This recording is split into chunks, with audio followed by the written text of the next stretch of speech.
Olá pessoal, bom dia, boa tarde, boa noite, tudo bem com vocês? Meu nome é Douglas, eu sou professor de Física do Humanista e hoje a gente vai resolver a lista 5 de exercícios, né? Exercício sobre cinemática vetorial, em relação à última aula, ok? A lista está no Drive, né?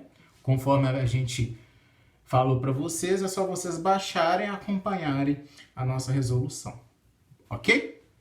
Então vamos lá, pessoal. A primeira questão fala o seguinte.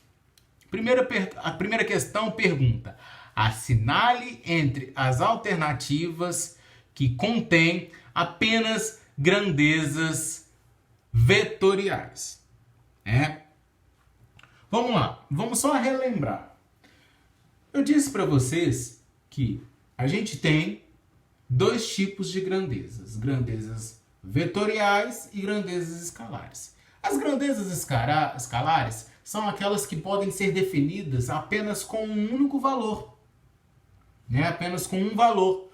Por exemplo, massa, volume, distância, temperatura, etc. Já as grandezas vetoriais, além do valor, né, elas dependem da direção e do sentido.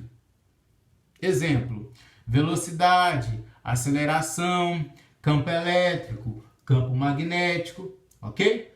Por exemplo, se eu tenho um carro que está trafegando a uma velocidade de 80 km por hora, eu já disse para vocês o valor dessa velocidade, que é 80 km por hora.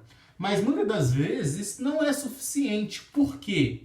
Muitas das vezes eu preciso saber em qual direção ele está se deslocando e ele está indo de onde para onde. Então, por isso, a gente precisa saber diferenciar essas grandezas. Então, vamos lá. Para a questão 1, né? Então, fala o seguinte: assinale a alternativa que contém apenas grandezas vetoriais.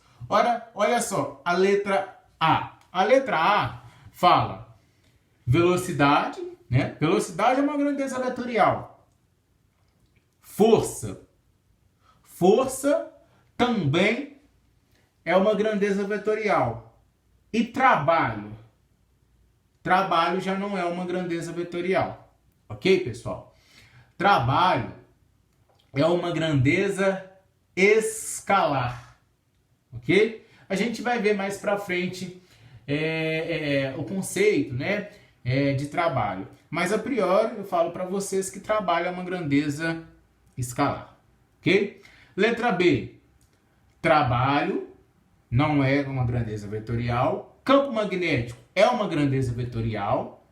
A gente vai ver mais para frente também. E temperatura é uma grandeza escalar. Então também não é a letra B. Agora, olha a letra C.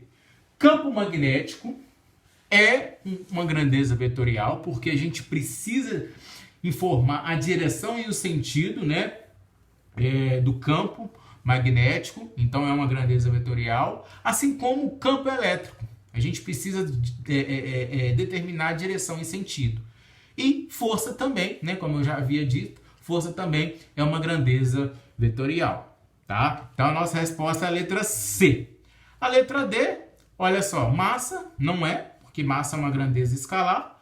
Campo elétrico é uma grandeza vetorial e velocidade é uma grandeza vetorial. Então, a nossa resposta seria, né, a letra C, ok? Deveríamos marcar letra C. Ok? Por quê? Veja só, campo magnético.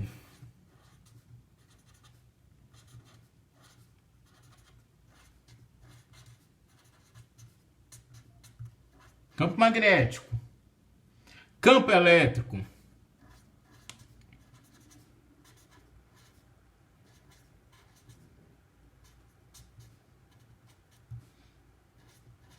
E força são grandezas vetoriais.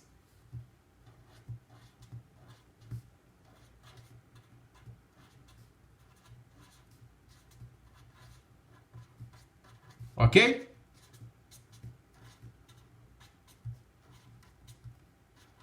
Então, a nossa resposta, de fato, é a letra C.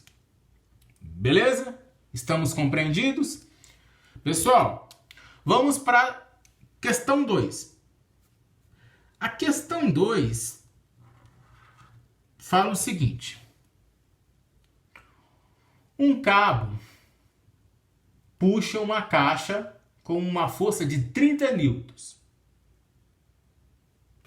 Perpendicularmente a essa força, outro cabo exerce sobre a mesma caixa, sobre essa caixa, uma força de 40 newtons. Então determine a intensidade da força resultante sobre o bloco.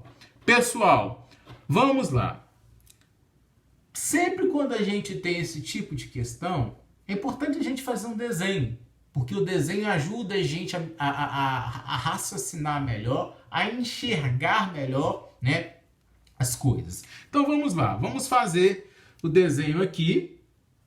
Vou fazer o desenho de uma caixa. Aqui está o meu chão. E aqui está a minha caixa. Então aqui está o chão. Ok?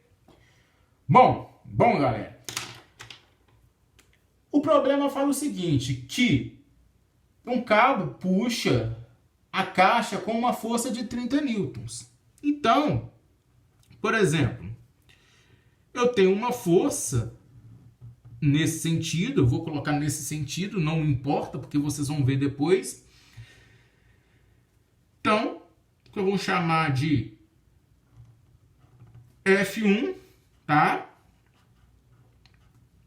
F1 que vale 30 newtons. Ok? E o problema fala o seguinte, que perpendicularmente a essa força, um outro cabo exerce sobre a caixa uma força de 40 newtons. Então, perpendicularmente à caixa. Quando eu falo perpendicularmente, isso quer dizer que está formando um ângulo de 90 graus. Então, eu tenho um cabo em que eu estou exercendo uma força na caixa e que está perpendicularmente a essa caixa. Então, provavelmente, a minha força está nessa direção. Ok?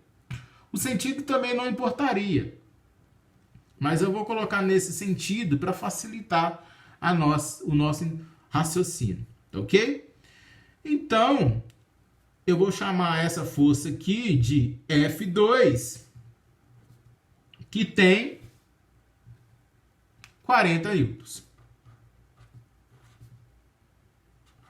Ok? Aí o problema pede o seguinte. Ele quer saber a intensidade da força resultante sobre esse bloco. Pessoal, na aula passada eu disse para vocês, né, já bem no final, que a gente tem uma regra, né, que é a regra do paralelogramo. Que a gente aplica essa regra sempre quando a gente tiver forças em direções diferentes.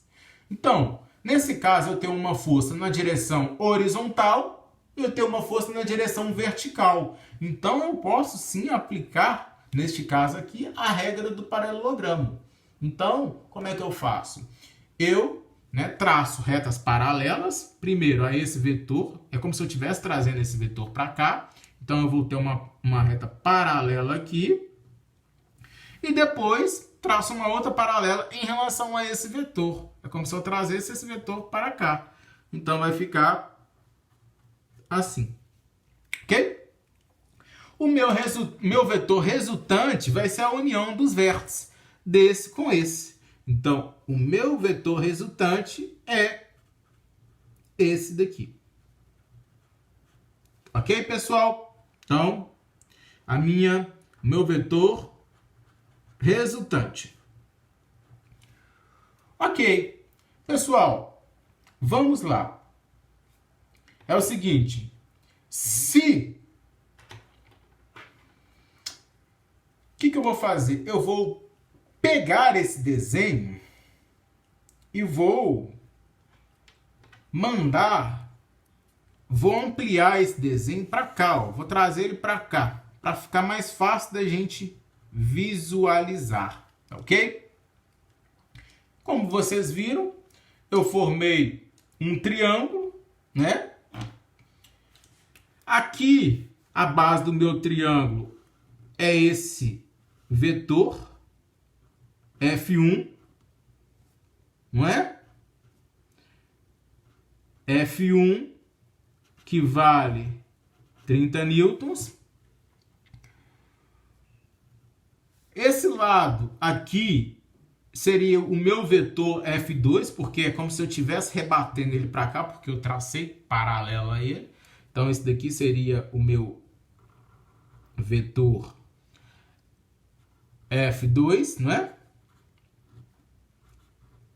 Meu vetor F2, que vale 40 newtons. E eu quero saber o meu vetor resultante, não é? Meu vetor resultante. Pessoal, vejam só. Aqui eu tenho um triângulo retângulo. Por quê? Eu disse para vocês que essa força é perpendicular a essa. Se essa força é perpendicular a essa, aqui eu tenho um ângulo de 90 graus. Se eu tenho um ângulo de 90 graus, aqui eu também tenho um ângulo de 90 graus. Então, eu formei aqui, na verdade, um triângulo retângulo. Se eu tenho um triângulo retângulo e eu tenho o valor de 2 catetos, 30 e 40, se eu quero achar a hipotenusa, eu posso aplicar o teorema de Pitágoras. Muito bem, né? Como é que eu vou aplicar o teorema de Pitágoras? Vocês lembram, né? Eu vou fazer aqui menor. Por exemplo, vou fazer até com verde, para facilitar. O teorema de Pitágoras fala o seguinte, vocês vão ver aí na matemática. Ele é aplicado em qualquer triângulo retângulo, né? Eu tenho aqui, por exemplo, um cateto A, um cateto B, uma hipotenusa que eu vou chamar de C. A hipotenusa é sempre o lado maior e que está contrário ao ângulo de 90 graus. Sempre quando eu tiver um triângulo retângulo, eu tenho uma propriedade, né, matemática, que fala o seguinte, que se eu pegar a hipotenusa e elevar ao quadrado, isso aqui vai ser a mesma coisa que eu pegar um cateto ao quadrado e somar com o quadrado do outro cateto. Beleza, pessoal? Então, esse é o nosso teorema de Pitágoras, que eu vou aplicar aqui. Esse teorema de Pitágoras eu vou aplicar para resolver essa questão. Ok? Então, vamos lá. Voltando aqui. Qual que é a minha hipotenusa? É o VR, né? Então, vamos lá, ó. VR ao quadrado é igual a um cateto ao quadrado, ou seja, 30 ao quadrado, mais o outro cateto ao quadrado, 40 ao quadrado. Beleza. Então, vamos lá. VR ao quadrado, não é? É igual a 30 ao quadrado, dá 900. Ok? Mais 40 ao quadrado dá 1.600, se vocês fizerem aí. Depois, em outras aulas, né, até mesmo na matemática, eles vão ensinar para vocês um macete para fazer essas contas aqui mais rápidas, tá? Mas isso é questão de outras aulas, beleza? Então, ó, VR ao quadrado é igual a 1.600 mais 900 dá 2.500. Pessoal, se aqui está ao quadrado, vai passar para o outro lado como raiz. Então, VR, né? Meu vetor resultante vai ser igual a raiz quadrada de 2.500. Raiz quadrada de 2.500 é 50 newtons. Ok? Ou seja, o meu vetor resultante, que é esse daqui e esse daqui, vale 50 newtons. Então, pessoal, é basicamente isso. Ok? Então, até mais. Vejo vocês na próxima aula.